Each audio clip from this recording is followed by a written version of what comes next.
I absolutely love self-directed IRAs because they're an incredibly powerful tool. Hey,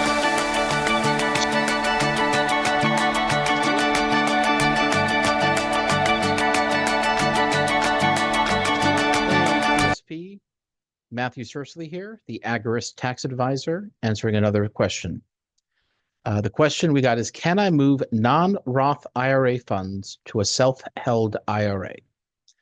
I have the opportunity to purchase some pasture land adjacent to our farmstead.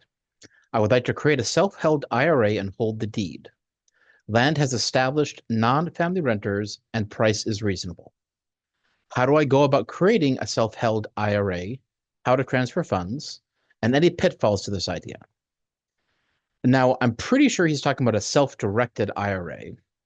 And this is a great question. I absolutely love self-directed IRAs because they're an incredibly powerful tool.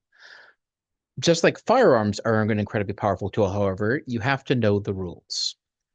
It can be a great thing for you, or you can blow off your own foot. Now, what is a self-directed IRA?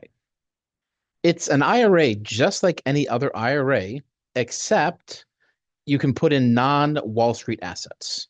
Officially, they're called alternative assets. So you can hold real estate, you can do private lending, you can hold crypto, you can hold gold, etc. This is one of the only ways to do crypto in an IRA before they were in ETFs. You can't put anything into them. There's a few things you can't, collectibles being the big one, and they can be traditional or Roth. What they're not. It's not a self-managed IRA like you trade on E-Trade or Fidelity, and you don't get to hold the deed. Any property held by the IRA is deeded to the property or the IRA custodian, not you.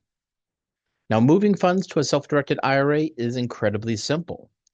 First, you open up an IRA with the custodian that allows you to hold real estate in this case. Not all custodians will allow you to do every asset, so you do need to talk with the custodian. You do a trustee to trustee transfer from one IRA to another. It's not a rollover from IRA to IRA, although it might be if you were doing from a 401k to an IRA. Then you need to have the IRA, not you, buy the land, and the title is held by the IRA. Now remember, you can't mingle personal and IRA assets, so you can't pony up some of the money for this and have the IRA buy the rest and co-own it. And there's other rules. Now, in general, I love self-directed IRAs once you have enough money in them. It doesn't make sense if it's $5,000 or $6,000 or $7,000 because the fees, and there are fees for a self-directed IRA, make it not worth it. So again, as I mentioned earlier, you can trade, not only buy crypto, but you can actually trade crypto and not have to keep track of the capital gains or losses for each individual transaction. Do it in a Roth, and that's all completely tax-free once you take it out. Absolutely, if you are a crypto trader, this is, in my opinion, the best way to do it. Another great thing you can do with it is buy real estate in a tax-sheltered account. Now, if you have the money to buy it outside of the IRA, I usually prefer that because you lose some of the tax benefits that you would have holding it in your own name. But if you have the money there, it's still a great way to invest if the return is good enough. Finally, there can be massive upside on a self-directed IRA that's a Roth if you're betting the moonshot. So very famously, Peter Thiel of PayPal put something like $50,000 of PayPal stock into his self-directed Roth IRA. The current estimate is that he has $5 billion, billion with a B, in a Roth IRA, 100% tax-free once he's old enough to take it out. So the power of this is absolutely real. But there are rules. And the biggest thing to worry about for a self-directed IRA are prohibited transactions. And the prohibited transaction issue is why I don't like it in this case. So remember, this is pasture land next to your existing land with existing renters. So there's 4 major types of prohibited transactions. You can't personally benefit from the asset in any way. And you counts as yourself, your spouse, your children, your parents, and their spouses. So you can't let them use it. You can't let them do anything on it. That includes you can't rent to any of them. You can't use any of your farm equipment not held by the IRA to do any work on it, nor can you personally manage it or do any work on it or any maintenance on it or repair a fence on it without triggering self-dealing issues.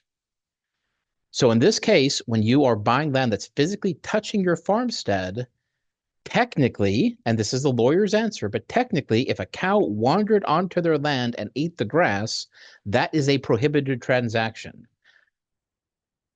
If you have a prohibited transaction that takes place, the entire IRA must be liquidated and taxed as a full distribution. And if you're young enough, you also get the 10% penalty on top of that. And it's not just this property. If you have $500,000 in the IRA and 200,000 is in this property, the full $500,000 gets distributed. I've seen a real life case where someone bought a rental property through a self-directed IRA and they put it on Airbnb and they had like 20 Airbnbs. Their kid booked it by accident, not knowing it was their parents' home. No one figured it out until after the rental took place and their kid left the review. That transaction was a prohibited transaction, and the entire multi-million-dollar portfolio had to be liquidated, causing a huge tax problem. Now, in general, something like that would be very hard to find out.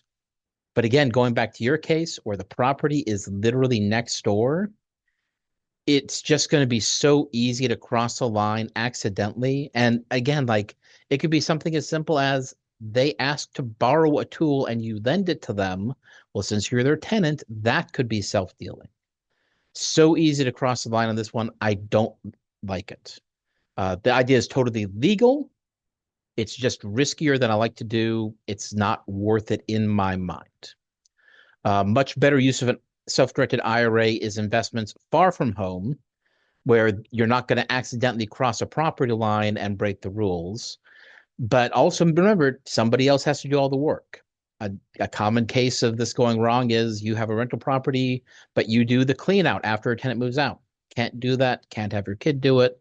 It's got to be totally arm's length. So again, love self-directed IRAs, just don't like it for this particular use.